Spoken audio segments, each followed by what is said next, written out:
जी बच्चों, वहीं से शुरू करते हैं जहाँ से सिलसिला टूटा था। औज़ुबिल्लाहि बिस्मिल्लाहिर्रहमानिर्रहीम। तो बात हो रही थी बैरियर्स की कि हमारी कम्युनिकेशन में कुछ बैरियर्स भी आ सकते हैं, आ जाते हैं। सोशल वर्कर को चाहिए कि वो इन बैरियर्स से बचे, जैसा कि डिस्टेंस है। एक क्लाइंट और एक सोशल वर्कर के दरम्यान में अगर बहुत ज़्यादा डिस्टेंस होगा, यानी फिज़िकली डिस्टेंस, बहुत दूर तक आवाज़ नहीं जाएगी, बहुत दूर तक चेहरे के तासुरात जो हैं वो नज़र नहीं आ सकेंगे, और जो क्लाइंट है वो ये समझेगा कि सोशल वर्कर मेरी बात को ध्यान से नहीं सुनना चाहता, इसलिए वो इतना दूर बैठा है, या वो मुझे पसंद नहीं करता, या वो मुझसे कतरा रहा है वगैरह वगैरह, उसे कोई इंटरेस्ट नहीं है मुझ में या मेरे प्रॉब्लम्स में। और शोर जो है, जिस तरह के मैं अभी शोर बंद करके आई हूँ, तो शोर से भी बहुत कन्फ्यूजन होती है, बहुत जो है वो माहौल ऐसा हो जाता है कि क्लाइंट अपनी बात सही तरीके से नहीं कर पाता और वो खामोश हो जाता है, वो अपने अंदर सिमट जाता है, वो अपने प्रॉब्लम्स को सही तरीके से नहीं बता पाता।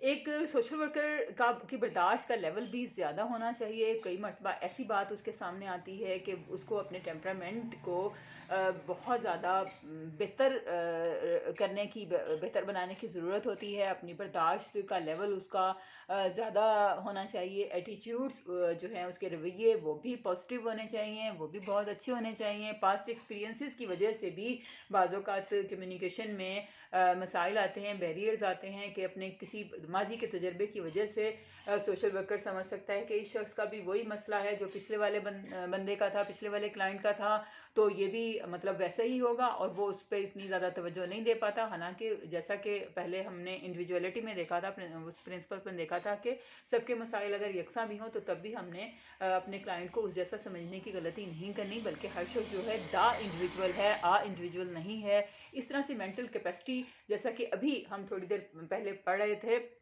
कि दोनों की मेंटल कैपेसिटी और मेंटल जो अप्रोच है वो डिफरेंट हो सकती है, मेंटल स्टेटस डिफरेंट हो सकता है।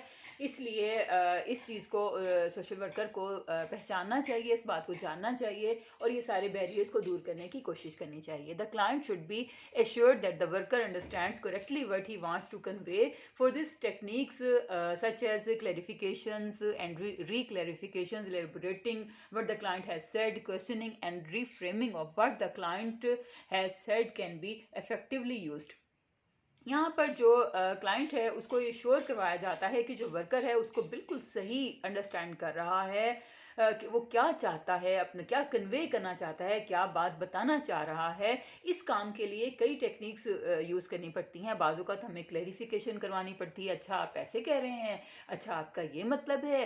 फिर उसकी बात को बाज़-औक़ात जो है वो क्लैरिफिकेशन को री-क्लैरिफिकेशन भी बाज़-औक़ात करना पड़ता है। यानी हमने एक मरतबा पूछ लिया तो हमें लगा कि शायद मुझसे सुनने में कोई गलती हुई है, शायद मैं बात तक सही पहुंच नहीं पा रही या पा रहा, तो मुझे इसको दोबारा से क्लैरिफाई करवाना चाहिए। तो हम उसको री क्लैरिफिकेशन उसकी करवाते हैं। हम उससे ये पूछते हैं, अच्छा आपने ऐसे कहा था, अच्छा, बाज़ों का सवाल पूछते हैं, उसी बात की वजाहत के लिए 2-3 सवाल और कर लेते हैं ताकि हम उस पॉइंट तक पहुंच जाएं जो कि वो हमें कन्वे करना चाह रहा है। बाज़ों का हम उसको किसी फ्रेम में लाना चाहते हैं पूरी बातचीत को। वो बहुत लंबी बात बताता है, ऐसे करके एक खातून कहती है कि मेरी सास जो है मुझ पर बड़ा जुल्म करती है, ऐसे करती है, फ़लाँ दिन ये किया, फ़लाँ दिन वो किया, मेरी शादी हुई तो ऐसे उन्होंने किया, जब 2 साल गुजरे तो ऐसे किया, बच्चे मेरे 2 हो गए तो ऐसे किया, फ़लाँ फ़लाँ। उतनी लंबी बातचीत को उसने बताया, लेकिन उस बातचीत का जो लुब-ए-लुबाब था वो थोड़ा-सा था। तो हम उसको फ्रेम में लेकर आते हैं बात को ना, कि हम बाज़-औक़ात वो 2, 4, 5, 6 मसले अपने इकट्ठे एक ही वक़्त में बताता है हमारा क्लाइंट, तो हम उसको फ्रेम में लेकर आते हैं, यानी उसको हम समराइज़ करते हैं, उसको हम रिफ्रेमिंग करते हैं कि हमें पता चल जाए कि असल में मसला क्या है। What the client has said can be effectively used. यानी हम ये देखते हैं कि क्लाइंट असल में हमसे कहना क्या चाह रहा है, असल में उसका मसला क्या है, मसले की जड़ तक, मसले के सिरे तक हमने पहुंचना होता है। इसलिए हम ये सारी टेक्निक्स जो है वो यूज़ करते हैं। Similarly, the worker has to make sure that the client understands correctly what he is conveying to him. For this, the worker may ask the client to repeat what he is saying. In this way, miscommunication between the worker and client can be reduced and make sure that the worker-client relationship is well established and strengthened.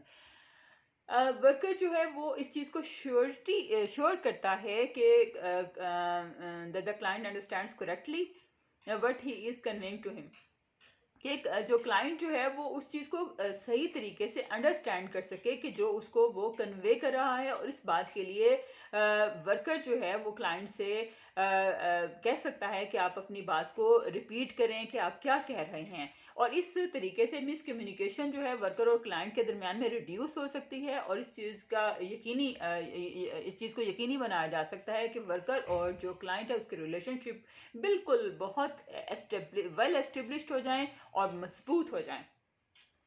जी बच्चों, मुझे लगता है कि आपको समझ आया होगा। एक मरतबा फिर मैं आपको थोड़ा सा समझा दूं कि कम्युनिकेशन जो है वो असल में कोई एक वन वे प्रोसेस नहीं है, जैसा कि बहुत शुरू में मैंने आपको बताया कि ये टू वे प्रोसेस है, और most of the problems that give pain are precisely the problems of communication. When the communication is inadequate or insufficient, the problems occur either automatically और बिकॉज ऑफ मिसअंडरस्टैंडिंग्स, यानी या तो automatically problems पैदा हो जाते हैं अगर हमारी जो कम्युनिकेशन है वो इनएडिक्वेट हो, नाकाफ़ी हो, इनसफिशेंट हो, तो फिर या तो ऑटोमेटिकली प्रॉब्लम्स पैदा हो जाते हैं या फिर मिसअंडरस्टैंडिंग्स की वजह से पैदा होते हैं।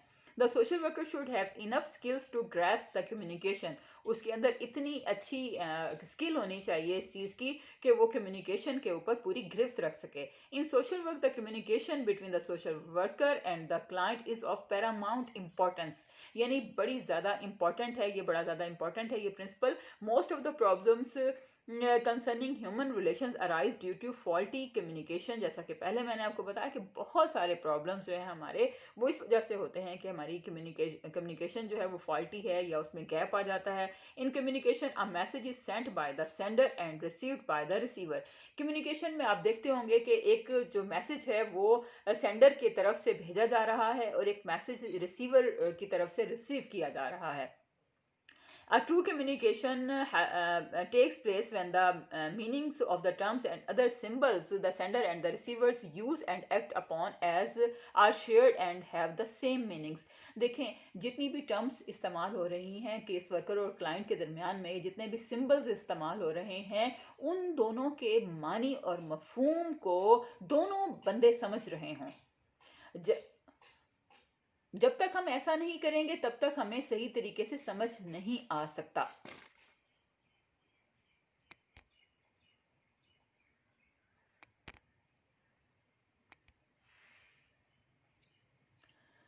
जी, if the message of the sender is properly, देखें जैसे मैंने अब सिंबल्स की बात की है ना कि सिंबल्स और जो टर्म्स इस्तेमाल हो रही हैं अगर तो वो दोनों की समझ में नहीं आती, अगर क्लाइंट एक सराइकी पंजाबी कल्चर से बिलोंग करता है और वो आता है और वो कोई पंजाबी का मुहावरा या कोई ऐसी ऐसी टर्म अपनी यूज़ करता है जो सोशल वर्कर की समझ में नहीं आती, तो सोशल वर्कर जो है उसको उसकी बात को समझने में थोड़ी दिक्कत होगी। इसलिए जो भी टर्म्स यूज़ हो रही हैं, जो भी सिंबल्स यूज़ हो रहे हैं, वो इस तरह के हों कि वो दोनों की समझ में आ सकें।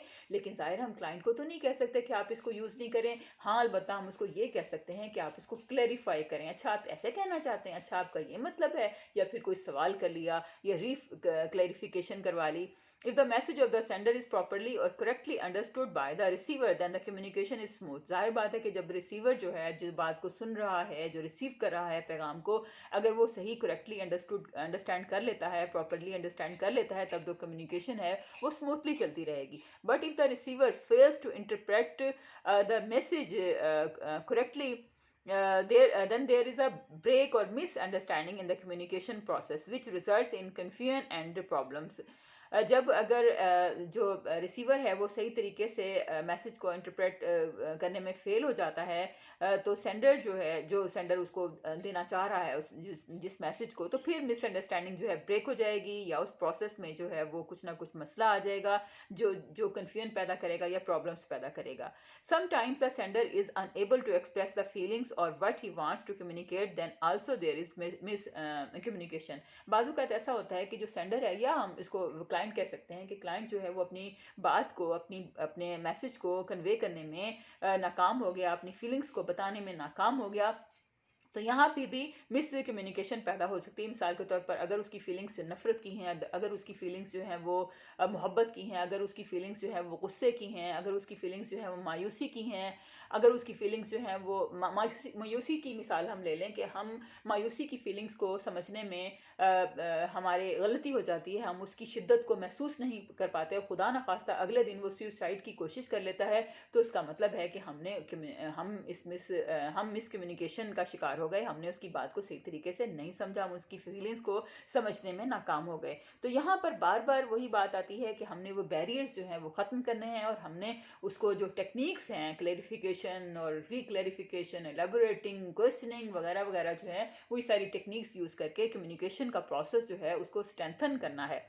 The social worker should have enough skills to grasp the verbal and non-verbal communication of the clients.